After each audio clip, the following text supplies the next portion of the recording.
वाले हैं, जो नम्र है, जो छोटा है, जो अज्ञानी है, उसको भगवान अपनी लैन में ला करके पवित्र बना करके अपने के समान और बना दिया करते हैं। जो हरि नाम का स्मरण करने वाला है, जो दुनिया में भटका हुआ है और भगवान की शरण में पहुंच गया, उसने संसार के सारे दुखों को भोगने के बाद हर नाम में एक स्वर्ग का आनंद प्राप्त कर लिया। हरि नाम में वो आनंद की ताकत है जैसे अगाध जल में रहने वाली एक मछली आनंदित होती है। आदमी के लिए तीन ताप सताया करते हैं, जिसे कहा है कि दैहिक, दैविक, भौतिक। ये तीनों प्रकार के ताप व्यक्ति को सताते हैं। दैहिक, दैविक, भौतिक तापा, राम राज नहीं गाहो व्यापा। एक होता है दैहिक ताप यानी शारीरिक रोग पीड़ा, एक होता है दैविक प्रेरणा यानी देवताओं की प्रेरणा, एक होता है भौतिक यानी कहा इनको क्या हो गया, कहा भूत लग गए, प्रेत लग गए, चुड़ैल लग गई, जबकि ये कछु नहीं लगाते आए, ये मन के सब भ्रम है। जो भगवान की शरण पकड़ लेता है, हरि की शरण में पहुंच गया, ये सारा तीनों ताप खत्म हो जाते हैं। भगवान की शरण में पहुंचने वाला व्यक्ति कितना आनंदित होता है। सुखी मीन जे अगाधा, जी हरि शरण नये कहु बाधा। भगवान की शरण लेने के बाद आदमी स्वर्ग का आनंद प्राप्त करता है, पर करके तो कोई देखे, आनंद लेके तो देखे। तुलसीदास जी महाराज कहते हैं, कामी नार प्यार जिन लोभी के जिमिदाम, और तैसे ही मुझे लागिए तुलसी के मन राम। जैसे कामनी के लिए काम प्रिय होता है, कामी को कामनी और लोभी को दाम, ऐसे रघुनाथ मुझे तुम्हारे और मेरे में एक इतना प्यार बढ़ा दो कि मैं सारा संसार का आनंद भूल करके आपके शरणों में लग जाऊं। ऐसी कृपा कर दो महाराज, मैं आपका भजन करने को लग जाऊं। अब प्रभु कृपा करो,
संसार के सारे आनंद को छोड़ करके और आपके नाम में मतवाला हो जाऊं। आदमी तब तक दुखी रहता है जब तक भगवान की शरण को नहीं पकड़ा। भगवान की शरण लेने के बाद आदमी को सारे आनंद भगवान के चरणों में मिलते हैं। कोई लग करके तो देखे, महाराज चक्रवर्ती सम्राट दशरथ थे, जिनका चक्रवर्ती राज था। इतना राज पाने के बावजूद इतना बड़ी अयोध्या का राजा, इतना बड़ा भवन, इतना सुंदर आंगना, सब कुछ होने के बाद राजा दशरथ दुखी क्यों होते हैं? भगवान हर व्यक्ति के लिए हर चीज नहीं देते हैं, एक ना एक चीज की कमी भगवान जरूर रखते हैं। भगवान आपको धन दे देंगे तो संतान नहीं देंगे। ध्यान रखना, ये चीजें भी बड़े भाग्य से मिलती है। किसी को संतान मिल जाए इसको मामूली नहीं समझना। भगवान आपको धन देगा तो संतान नहीं देगा, और संतान भी देगा आपको और धन भी देगा आपको, तो उनको अज्ञानी बनाएगा, ज्ञान नहीं देगा। ज्ञान भी दे देगा तो भगवान उसको सकल सूरत वेशभूषा नहीं देगा। वेशभूषा सकल सूरत मिलना भी बड़ी असंभव है। धन मिल जाए, रूप मिल जाए, भेष मिल जाए, ज्ञान मिल जाए, ये भगवान की बड़ी कृपा है जो सब कुछ मिल जाए। भगवान ने इनको सब कुछ दे दिया पर धन से विहीन रखा। महाराज बहुत ज्यादा दुखी रहा करते हैं, 24 घंटे दुखी रहते हैं। अपना दर्द आदमी किसी को नहीं बताता, किसको बताऊं? यदि बताऊं ना तो संसार हमारा उपहास करता है, संसार हमारा उपहास करता है। एक केवल गुरु ऐसा होता है जो हमारे कष्टों को हरने वाला होता है, मेरी विपत्ति में काम आता है। यदि जीवन में सच्चा सदगुरु मिल गया तो समझ लो कि सब कुछ मिल गया। गुरु भगवान से मिलाने वाली चीज होती है जो भागवत में लिखा, चिंता मरण रोग सुखम सर्वद्रो स्वर्ग संपदम प्रयक्षति गुरु प्रीतो वैकुंठम योग दुर्लभम, जो वैकुंठ की भी प्राप्ति करा देने वाला होता है। आज महाराज एक बार क्या करते हैं, देवलोक में पहुंचे, देवताओं की सभा जुड़ी हुई है, देवताओं की सभा जुड़ी है। राजा इंद्र के दरबार में बड़े बड़े अधिपति महीपति आकर के बैठ गए, सभा जुड़ी। कोई मंथन किया जा रहा, कोई प्रस्ताव रखा जा रहा। मृत्यु लोक से अयोध्या से महाराज दशरथ भी पहुंचे। राम की प्राप्ति का उपाय देखो ना, राम कैसे उत्पन्न हुए। महाराज दशरथ जाकर के अयोध्या नगरी से अपने रथ को सजा करके देवलोक में पहुंचे। यथावत हर व्यक्ति के लिए बैठने को अलग अलग आसन दी जाती है, ये नियम होता है। हमारे शास्त्र कहते हैं कभी किसी की आसन के ऊपर नहीं बैठना चाहिए, कभी किसी के बिस्तर पर नहीं सोना चाहिए, कभी किसी के जूता चप्पल नहीं पहनना चाहिए। यहाँ तक कि नियम है कि अपना जूठा किसी को खिलाना भी नहीं चाहिए। जूठा खिलाओ तो एक अधिकार केवल नारी का होता है कि खाने की अधिकारी महिला हो सकती है। और घर में स्वर्ग की आनंद चाहिए, लक्ष्मी की प्राप्ति चाहिए। तो पिता चाहे और उसके पास यदि बेटी हो तो रोज अपनी बेटी का जूठा भोजन करे, ज्यादा ना हो, एक गिलास अपनी बिटिया का जूठा भोजन कर ले। उस घर में देखना पर क्या आनंद की अनुभूति होती है, क्योंकि बेटी लक्ष्मी का स्वरूप होता है। हर पिता को चाहिए कि अपनी बिटिया का जूठा भोजन एक गिलास जरूर करे, ना भी खाए वो तो एक गिलास का जरूर खिला करके और खुद खा जाए। अपना जूठा किसी को नहीं खिलाना चाहिए, ना किसी को कपड़े धोने का अधिकार होता है नारी के अलावा, ना किसी के आसन पर बैठने का। महाराज दशरथ गए, अलग अलग आसन लगे सबको बैठने के लिए देवलोक में। बड़े बड़े राजे महाराजे जहां पर विराजे हुए हैं, क्या होता है इससे? हमारा तेज, हमारी बल, हमारी बुद्धि, हमारी ऐश्वर्य, हमारी शक्ति, हमारी भक्ति सब क्षीण हो जाती है। ये अपना अस्तित्व किसी को दे दो, तो आसन दे दो किसी को बैठने को, बिस्तर दे दो, अपने जूते खड़ा चप्पल दे दो पहनने को, तो अस्तित्व खत्म होता है, हमारा तेज जाता है। नहीं लेना चाहिए। अपना कपड़ा फटा भी क्यों ना हो, पुराना क्यों ना हो, वो भी अच्छा है। कभी किसी के नए कपड़े को नहीं पहनना चाहिए। जिसने चार चीजों को याद रख लिया वो कभी जीवन में दुखी नहीं हो सकता है। चार चीजें बराबर अपने पास रखो, ना कभी किसी का देख करके पहनो, ना कभी किसी का देख के खाओ, और ना कभी किसी का, जो परमात्मा ने दिया है चाहे विधि राखे राम ताहि विधि रहिए। एक होती है पुरानी रोटी, एक होता है पुराना मित्र, एक होता है पुराना पिता, और एक होता है पुराना कपड़ा। हमारा हमको पता है कि हमारा कपड़ा है पुराना है, फटा है, हमारे अंग का तो है, मुझे तुम्हारे अंग के कपड़े की जरूरत नहीं है पहनने की। कभी किसी का पहना हुआ मत पहने, जो परमात्मा ने दिया उसी को पहने। मैंने देखा है कि लोग बात देख लेते हैं कि तुम्हारा बहुत अच्छा कपड़ा है, सूट है, पैंट है, लोवर है, टी शर्ट है, कुछ भी है, साड़ी है, तो उसको हमारे लिए पहनने की जरूरत मत पहनना कभी किसी का। जो परमात्मा ने दिया है उसी में संतुष्ट रहो, उसी में खुशी रहो। जो अपना पुराना कपड़ा पहचाने, जो अपने विपत्ति के मित्र को पहचाने, जिसने विपत्ति में मुझे साथ दिया, ऐसी गरीबी के मित्र को अमीरी पाने के बाद कभी भूलना नहीं। ऐसे वाले हम हो गए, हमने गरीब मित्र को छोड़ दिया, गरीब आदमी को छोड़ दिया जो बराबर हमारे काम में आने वाला था। समय का चक्र हर कोई के ऊपर आता है। और तीसरा हमारा पिता, जिस पिता ने मुझे अंगुली को पकड़ करके अपने के समान बना करके और पैदल चलना सिखाया, अपनी गोदी में रखा, अपने सीने के ऊपर लिटाया, ऐसे बूढ़े पिता को कभी त्यागना नहीं। तीसरा, चौथा, पुरानी रोटी। पुरानी यानी बासी रोटी।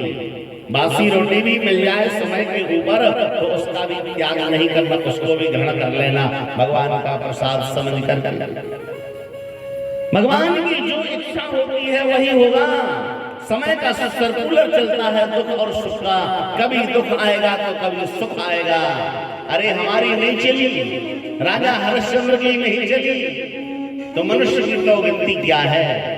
पुरुष नहीं बलवान है, समय हो तो बलवान। और भील हो लूटत गोपिका, वही अर्जुन बुलवान। वही अर्जुन था, वही गांडीव था, और वही समय था जब समय ने अपना चक्र बदला। जो गांडीव को लेकर के अर्जुन हजारों लाखों योद्धाओं को मार मार करके धराशायी करता था, जब वक्त ने अपना पहरा दिया तो वही अर्जुन, वही गांडीव होते हुए और बांस के डंडे मार मार करके भीलों ने गोपिकाओं को छीन लिया। इस समय बलवान होता है। समय अपना पहरा हर आदमी के ऊपर देता है, भूलना नहीं। समय जाते समय आते समय नहीं लगता है। कर्म की तकदीर विधाता ने जिसके भाग्य में लिख दी उसको कोई बैठने वाला नहीं है। पतियां होए तो बात सुनावे, पर कर्म लेख ना बाची जावे। कर्म की लेख बाची नहीं जा सकती है। जो मुकद्दर में परमात्मा ने लिखा है वही होगा। हरिश्चंद्र को देखो, वक्त ने जब पहरा दिया तो डॉग के घर पानी भरते रहे।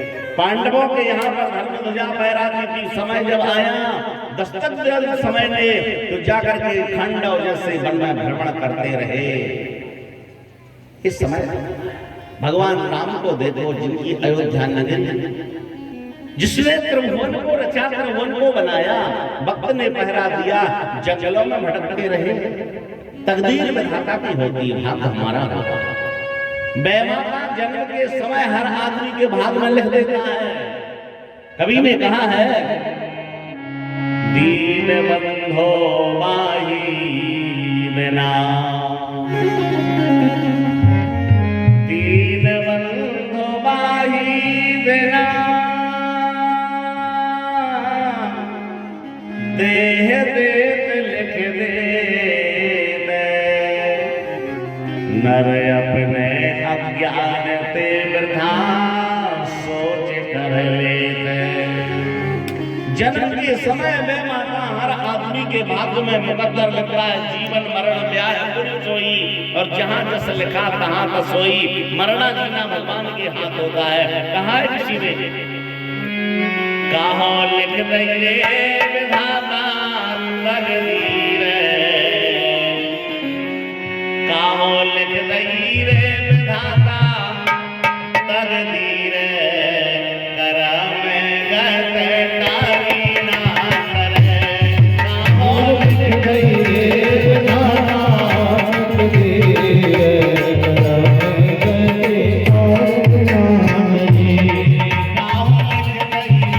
ना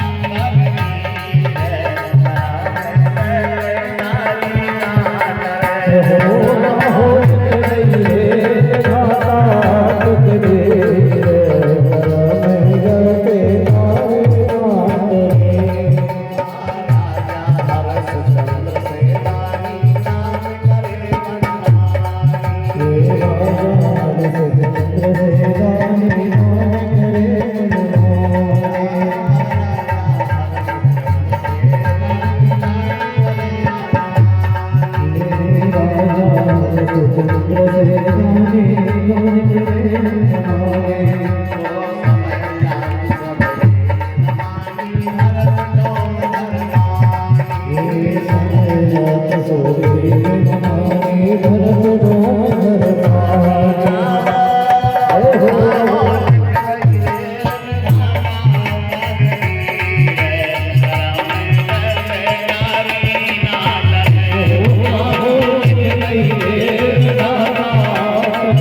अपने भवन बना लिए, मकान बना लिए, जमीन जायदाद इकट्ठी कर ली, गाड़ी घोड़ा वाहन ले लिया, तो छाती ठोकते हैं कि हमने किया।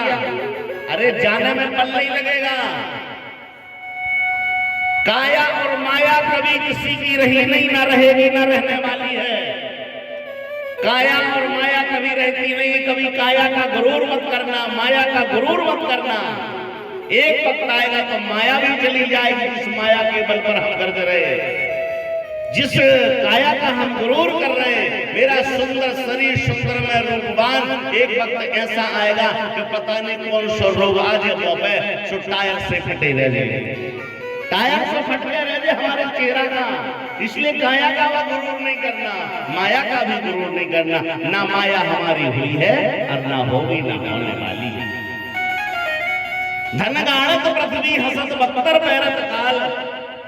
रण में हम जब जाते हैं, तलवार को लेते हैं, तबाव को सीने में बांधते हैं, उस समय काल हंसता है कि बंदे तू समझ नहीं रहा है, तू अपने आप का गुरूर कर रहा है। काल तेरे सिर के ऊपर नाच रहा है। माया को कमा करके गाड़ गाड़ करके रखते हैं, उस समय धरणी हटती है कि बंदे तेरे प्राण निकल जाएंगे, अरे इसको परोपकार में लगा दो, खर्च कर दो। तो काया और माया सब पराई होती है, वक्त आने पर सब समाप्त हो जाता है।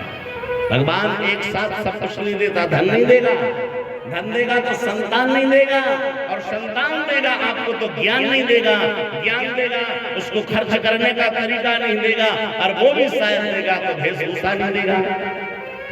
काय भगवान ने लड़ा लड़ा बना दो, अंधा कन्वा बहरा बना दो, नाक टेढ़ी कर दे, तो करता ले होगा है। अपनी हुकूमत थोड़ी है कि घर को बनाओ, वाहन लगा कुछ भी कर लो, तैयार कर लो। भगवान को जो मंजूर होगा वही होगा।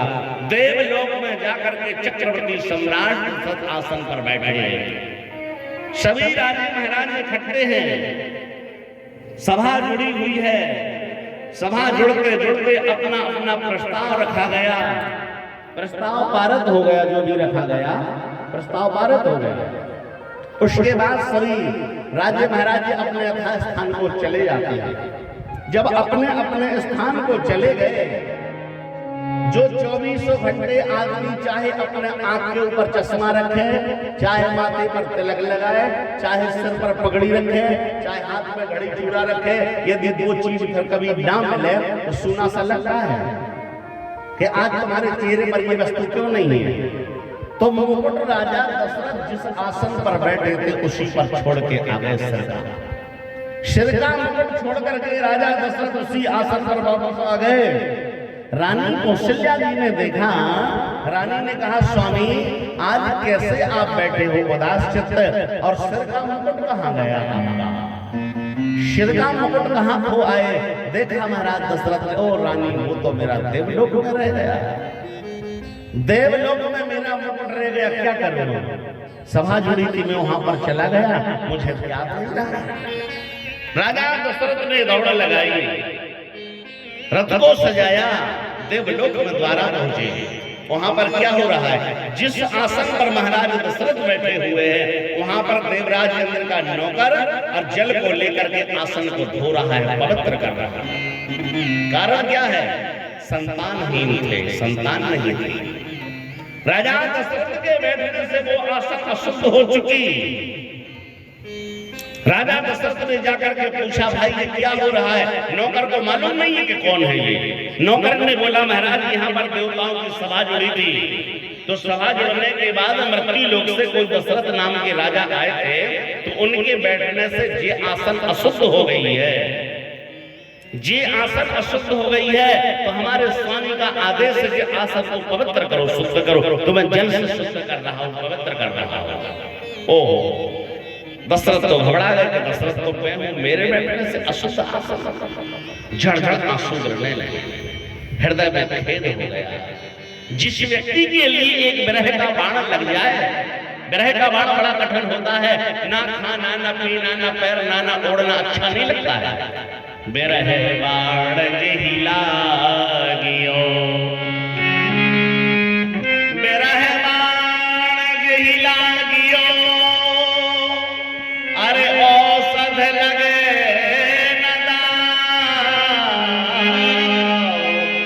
सुसुक सुसुक मर मर जिए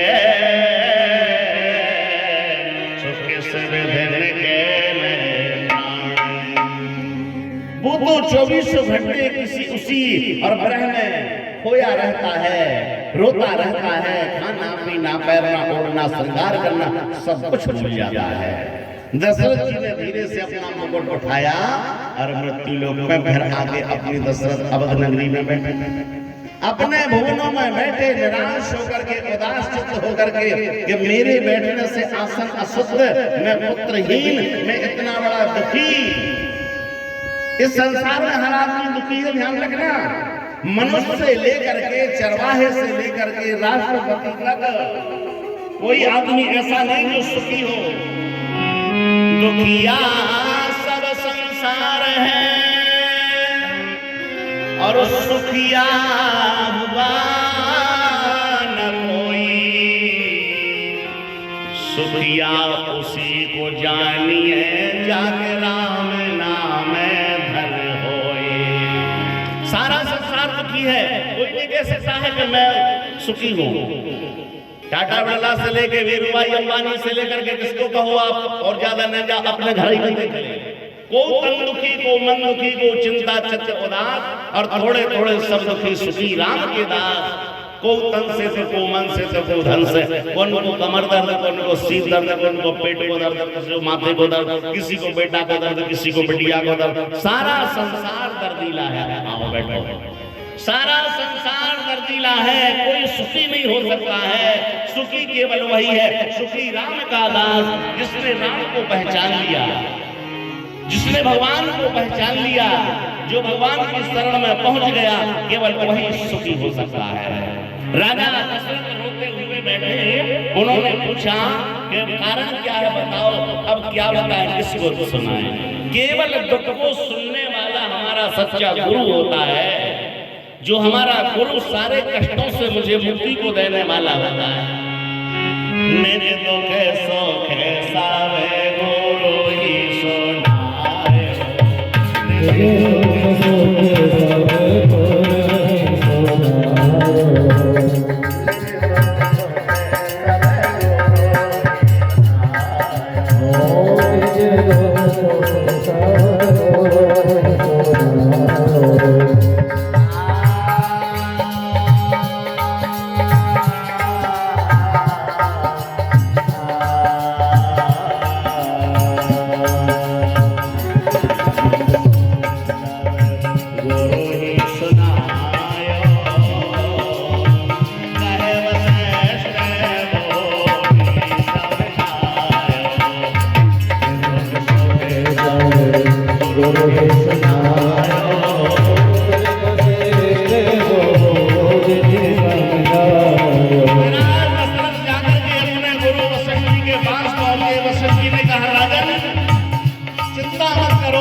गुरु एक मेरे कष्ट का निवारण करने वाला होता है। बाकी संसारी लोगों को अपने दुख सुख सुनाओ तो संसार तो मेरा उपहास करता है। केवल गुरु ऐसा होता है जो कष्टों का निवारण करने वाला होता है। हर एक चीज का तोड़ गुरु के पास होता है। गुरु जी ने कहा बेटा चिंता ना करो राजंधारा धीर। हमारे प्राण कहते हैं धत्ते धैर्यम तो योधीमान सा धीरा पंडितोत्तमा। शास्त्र में कहा कि धत्ते धैर्यम तो योधीमान सा धीरा पंडितोत्तमा। पंडित विद्वान महापुरुष वही आदमी होता है कोई जाति से पंडित नहीं होता है, ये भी ध्यान रखना। कोई जाति से पंडित नहीं है। ब्राह्मण को हम ब्राह्मण कर रहे हैं, ब्राह्मण ब्राह्मण नहीं है, क्षत्रिय क्षत्रिय नहीं है। हमारा यजुर्वेद कहता है कि ब्राह्मणस्य समुखमासीद बाहु राजन्यः औरो पद्याम सूत्रो अजायत। हमारे अंग में 4 वर्ण है। जो हमारा सर है ये क्या है? सतयुग। 4 युग 4 वर्ण। जो हमारा सर है ये सतयुग है। सतयुग माने ब्राह्मण। जो हमारी भुजा है ये क्या है? त्रेता माने क्षत्रिय। जो हमारी कमर है ये द्वापर। द्वापर माने वैश्य। जो हमारे चरण है, चरण माने कलयुग। कलयुग माने शूद्र। ये चारों वर्ण हमारे अंग में है। धर्म की रक्षा करने वाला कौन है? ब्रह्म जाने की इतिसा ब्राह्मणा। ब्राह्मण वो होता है जो ब्रह्म को पहचानने वाला हो।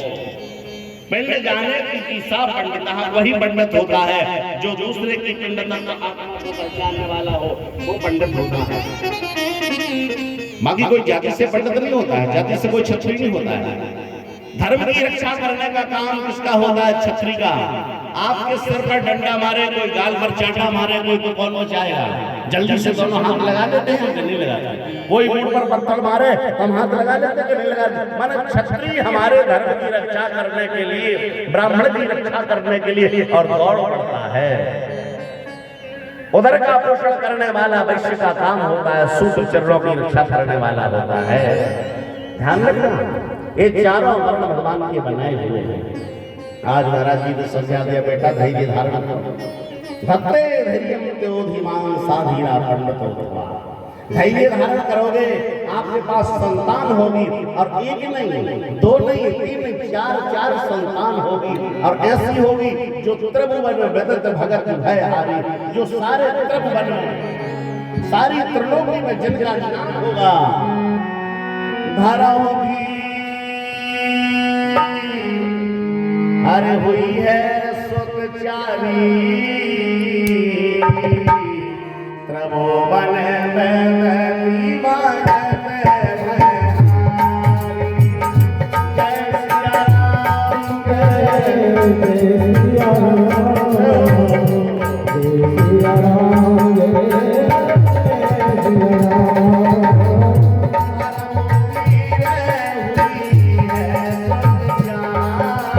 Yeah.